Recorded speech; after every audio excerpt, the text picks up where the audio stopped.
There are 4 quantitative parameters on which we want to move. The first, of course, is NPA control. In NPA control, what we have done is, first of all, we have changed the organization of the Stressed Assets Management Group. Earlier, the Stressed Asset Management Group was only controlling about 12.5% of the NPAs. That is, they were doing the hard recovery in respect of the large corporate accounts. But while doing that, we found that they had developed excellent expertise in not only the legal matters pertaining to stressed assets recoveries, but also in respect of negotiation and other related matters.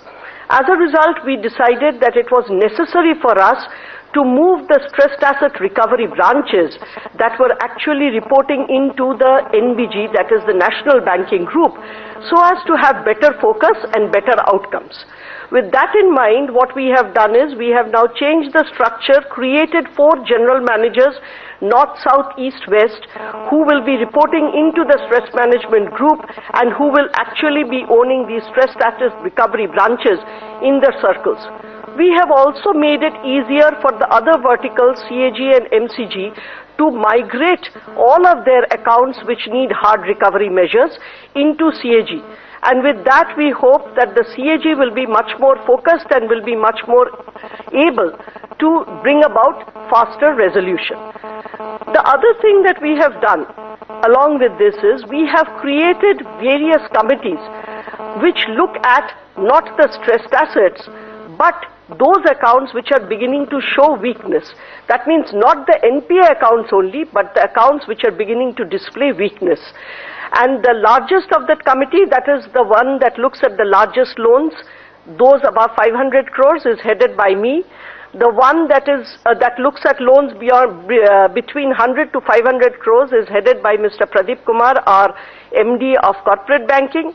The one between 50 to 100 is headed by the DMD Samji, that is Mrs. Kumar. The ones between 25 and 50 million are headed by CGMs of circles or CGMs of verticals. Between 5 to 25 is being looked after by the GMs of the verticals, and between 1 to 5 by the DGMs. So with these committees in place, what is happening is there is a weekly review of the accounts. We do a ABC analysis and take the ones that require immediate attention first. And then there is a follow-up on the action points so as to ensure that the weak accounts get enough attention and the chances of their slipping are minimized. In these reviews, we also try to come up with whatever solution may be necessary. And it is not only restructuring, it could also mean sale of some of their assets. It could mean many other innovative measures that could be taken. And these measures are quantified, and thereafter there are action points for people to follow up. So with this, we hope we will be in a better position to control the kind of slippages that we have been seeing. The third thing that we have done for NPA control is that we have put out an expression of interest for putting in place a technology early warning system, technology-backed early warning system. This will not only capture data from our system, it will capture data from the environment and will be able to be something like a predictive software that will tell us where we are beginning to see weakness in the economy, whether geographically, whether industry-wise, whether ticket size-wise. So all of these things would be captured and would be available to us for us to take a decision as to where we need to put more attention or even to decide where we will take more exposure. The people who have responded to the EOI, they have already made presentations. We are ready with the RFP, and our aim is that by the 31st of March, we should try and get a vendor for this early warning system and thereafter implement it maybe within the next 4 to 6 months' time.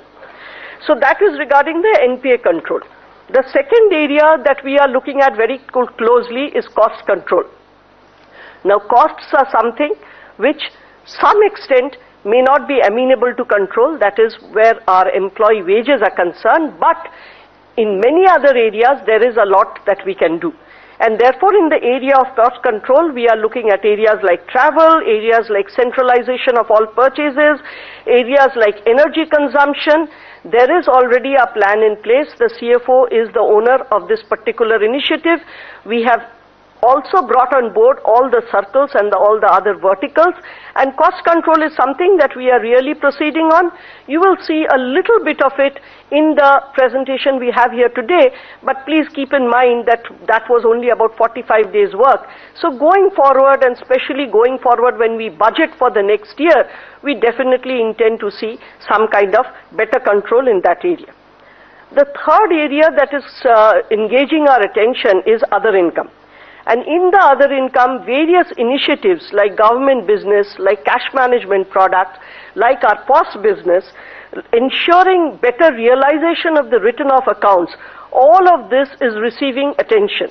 And obviously there are owners for these initiatives, and again, I think you will see that other income is showing an uptick, and we hope that we will be able to keep this trend up and be able to ramp it up further. The fourth area that we are looking at again very closely is the area of productivity. And productivity is something that we need to increase. Given the sticky wage structure, we need to be able to ensure that the people that we have are able to produce more. So towards that end, as a very first step, we have already moved about 900 people out of our administrative offices into our front offices. Not only that, various other means are being now taken, including ensuring that we have the applications to make our people who are marketing free of the branches, so they would be able to sell our products on handhelds. So that initiative is also on, and we should be able to deliver in maybe another 3 months' time. Also, the way we have incentivized our people. Earlier, in fact, as per the government norms, we are even now allowed to incentivize people with 1% of our profits. But the incentivization was always back-ended. What we are trying to do now with the help of technology to create individual dashboards so that we can incentivize in a better manner and in an upfront manner. Of course, again, because technology is required, we may not be able to do this for everybody by April, but we are hoping that by April we will be able to do this for at least up to the branch manager level, whereafter we will also roll this out further down. On the qualitative side also, there have been some improvements, and we are trying to do much more. One area in the qualitative side, I will talk only about 3 areas. The first area is the area of risk. We are trying to ensure that all of our trainings incorporate the conception of risk. For instance, even if I'm opening an account, if I don't do it properly, what is the impact on the bank? For instance, even if I'm opening a locker, if I don't do certain steps, what is the impact on the bank?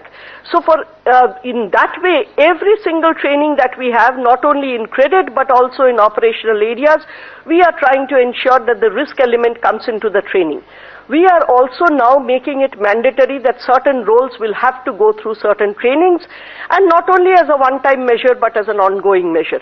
So we are trying to ensure that the organization becomes a learning organization and therefore changes the way it has been doing its business. The second thing that we are doing is trying to improve the customer service. For that, the RFP is already out.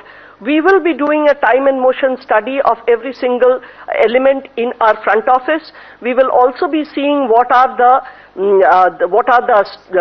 blockages which are not enabling us to do a much better job in giving much better delivery to our customers. And along with whoever is chosen as the vendor, which we hope will happen by maximum this month end, we hope to take this effort forward and ensure a differentiated and a much better customer experience.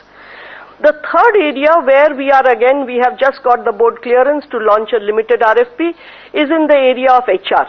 Again, our HR is quite outdated to that extent. The way we have been appraising our people, the way we have been nurturing talent, the way we have been creating succession planning, all of these need a very close look.